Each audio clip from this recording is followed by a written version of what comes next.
Welcome back to the IAQ Australian Chapter podcast. I'm joined today by a very special guest, Bryan Jepsen, IAQA Australia President. Hi, Bryan. Hello, and I'm excited to be here. This is pretty cool to be able to also be here and do the chat as the president, which is pretty fun. So for those of you who don't know, I took over the presidency in September of 23. I think it was November. Yep. The end of 23, anyway. Yeah, pretty cool. How have you found it so far? How have I found it so far? So I think it's great. You know, it's really cool taking this role. It's quite a privilege to be able to spearhead some of the things. IAQA is a really great organisation to be a part of to do this. To be able to be a graft of the international IAQA community as the Australian chapter president is pretty cool. And I think that there are a lot of things that maybe my eyes are too big for my stomach, but I'm looking forward to being able to work with the entire industry and have everybody involved, that this isn't just a committee show, to be able to really shape the industry in a strong way and in intellectually honest way too, where it's not just one person, whether that's me or someone else, projecting what they believe should be true. But yeah, as an industry coming together and doing that. And we have done some of that stuff, and I think we'll talk about that a little bit later. Yep, we'll touch on that. First, I just probably wanted to introduce yourself and what your background is in the IQ industry. So maybe you can talk about your experience. Yeah, okay. Yeah, well, as we spoke about beforehand, my real first move into the space was in the HVAC industry. Originally, I installed the systems during construction. However, I moved then into testing and balancing for commissioning, so that's air balancing, water balancing, and the like. Then I moved into a season where I ended up doing certifications for clean rooms and operating theatres as well. Off the back of that, how I got into that part was through my knowledge of the HVAC system and doing HVAC hygiene audits. So that was a two-part sort of role. So I worked in critical environments, but also audited the hygiene presentation of HVAC systems. Through that, then I got really curious about mould and had the privilege to work with a former president, Dr. Claire Bird, who introduced me to the world of microbiology and mould more specifically in that part of it. And it's sort of just taken me on this awesome ride. And I've been able to work with some legends in the industry, Dr. Heike Neumeister Camp, and many others along the way, whether that's subcontracting and doing it together.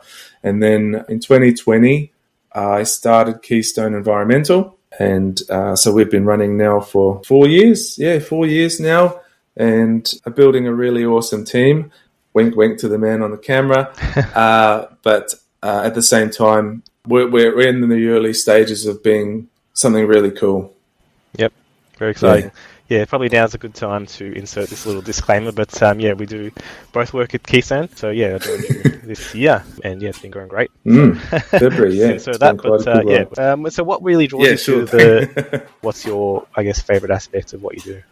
This is really hard to articulate, but it is a magical, I don't know if magical is really the great word, it's not really scientific, but it is a beautiful meld of science, physical work, technology, education and training.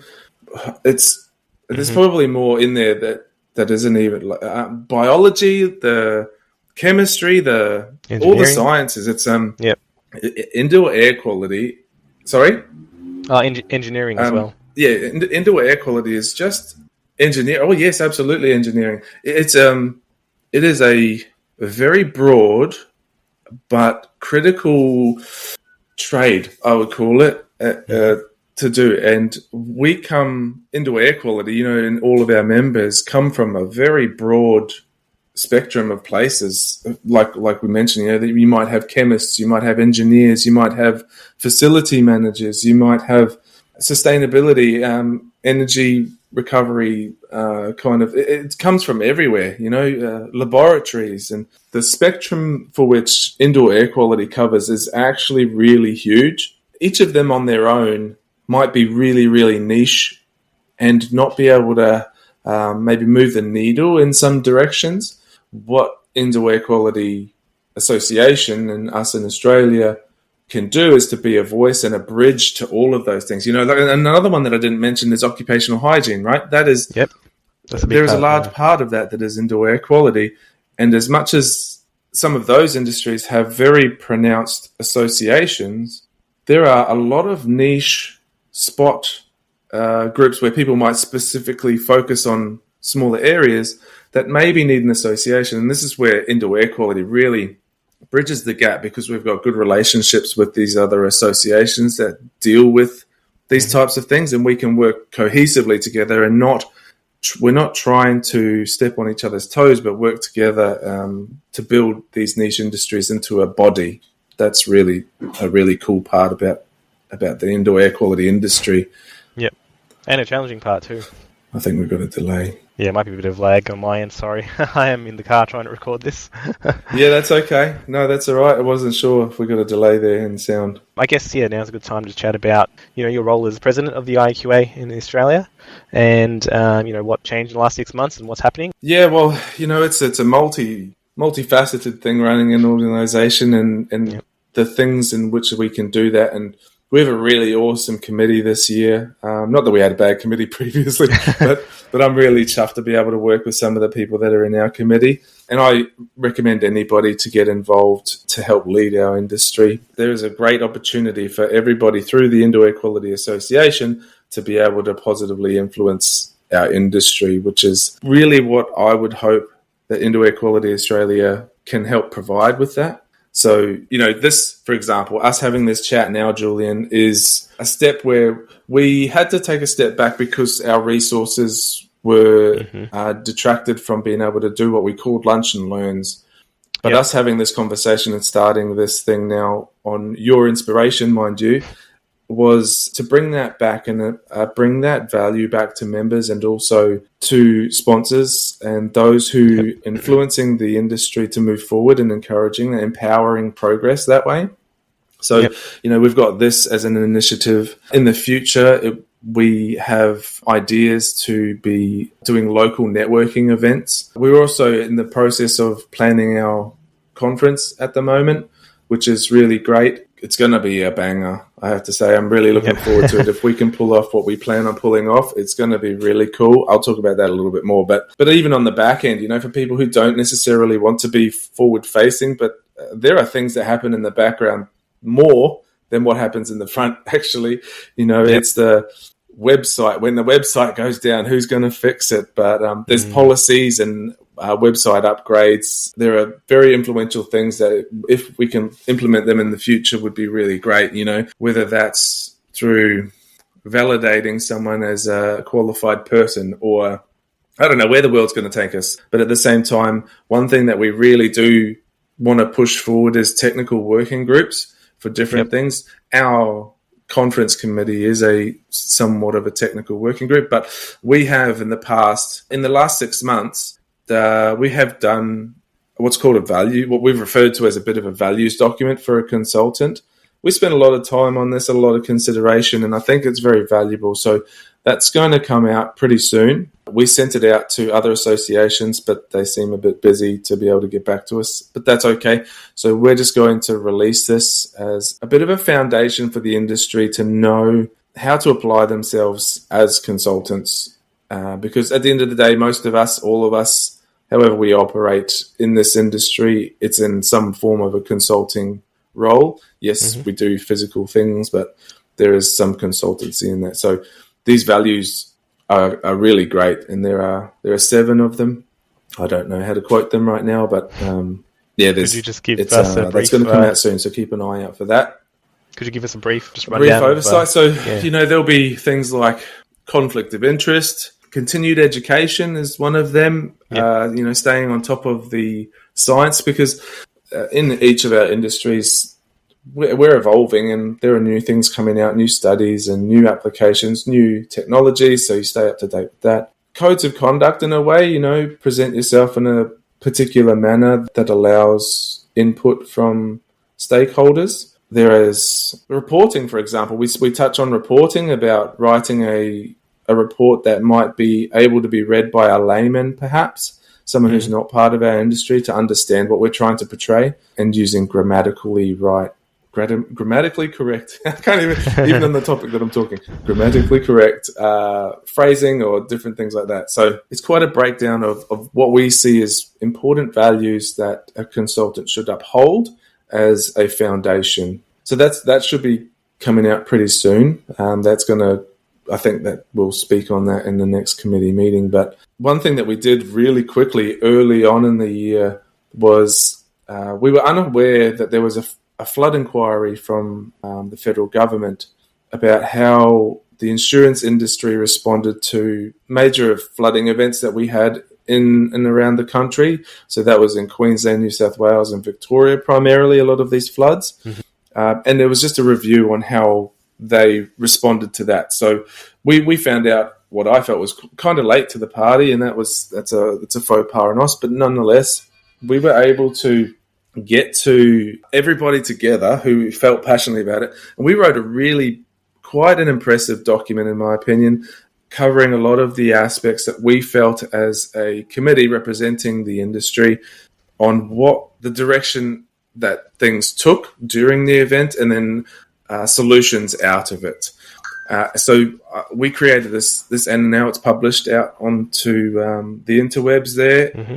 And it's a really cool document to give an overview. And there's even some technical bullet points in there as well for what we consider must-dos during this event type scenario. So that's really cool. So, yeah, that's what we've done in the last 6 months. Can I just ask you, is that and that's primarily done within the committee.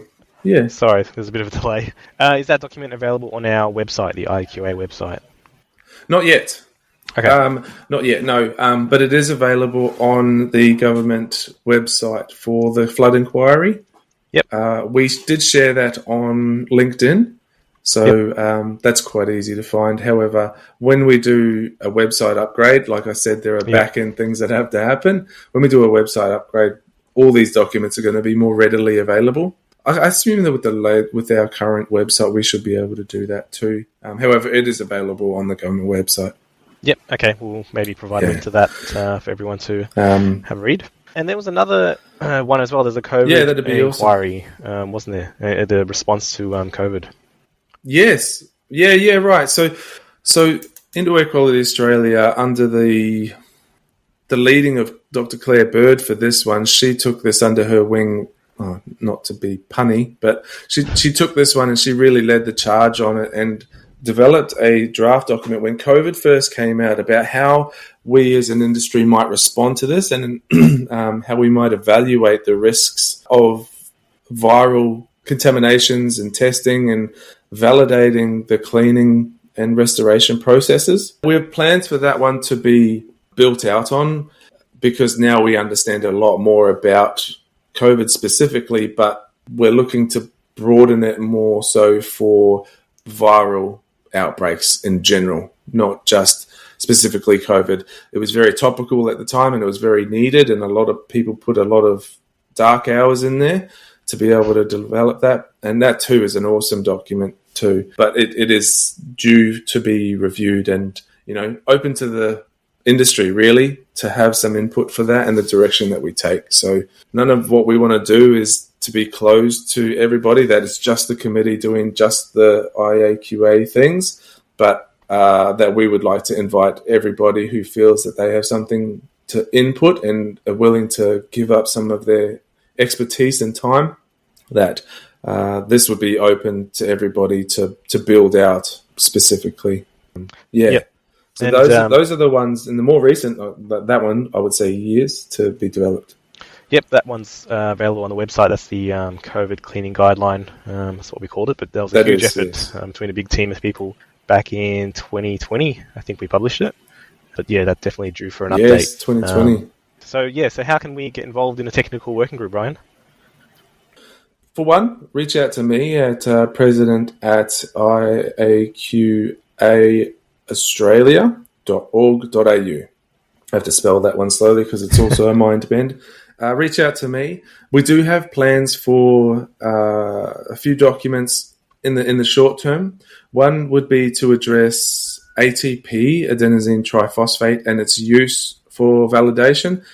And it's convenient that we spoke about the COVID guideline, because we do speak about the ATP and its use in that scenario. However, it also gets used in other industries as well. So we wanted to speak more broadly into that and its proper applications for that. We also have plans and have started the ball rolling in a small way within the committee for a document that outlines how we perceive clandestine consulting, and it may touch a little bit on the restoration side, but there are guidelines for that. So we're looking at that for amphetamines and other drugs to be developed. So that's very early stages. So if you are interested, please let us know as well. But that's what we have on the cards in the near future. But as I said, there are the flood inquiry stuff that can pop up at an instant. And we need all hands on deck to be able to bring something forward.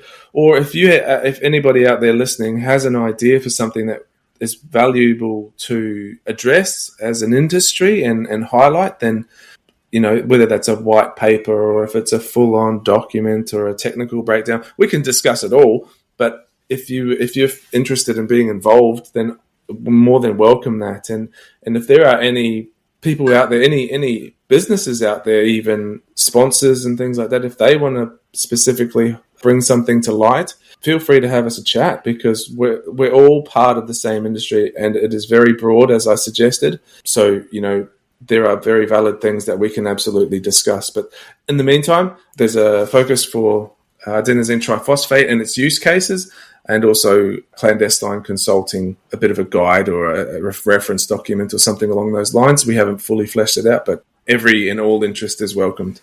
Yep, the committee is going to be extremely busy in the next few months. That's for sure. Yeah, well, that's the thing. We can't just do it within the committee ourselves. Yes, we've got some very dedicated people and they're lovely and giving of their time, but this is an industry-wide thing. And as much as we might drive it and facilitate it, I don't want that just to be done within the committee. I would love the whole of the body of our industry to be involved. 100%. So being a member of IAQAA allows you that opportunity too. So if you aren't a member, I strongly recommend you join. I'm a bit biased, but I would really love to have you, if you are not already a member, to be part of our membership group that you can be involved, because only members are welcome to be involved. We don't want any Tom, Dick and Harry to be involved necessarily. We want this developed by the industry for the industry. Yep, well put. So I guess that will probably bring us on to one of the next points on the discussion, and that is a bit of an announcement, but our conference that's coming up. So let's talk about the conference. Yeah, totally. I'll talk about the conference for sure. So this is exciting, right? So we're going to try. Well, not going to try. We're going to do it. We have booked in 2 days in Parramatta, and at the end of October, the 28th and the 29th of October, 2024. The theme of it is using science to bridge the gap between indoor air quality and disaster recovery. So that's the theme of it, and we're going to go over 2 days of it. We have some very interesting people with some very valuable things to bring forward for the committee, not for the committee, for the conference. So it's going to be for 2 days.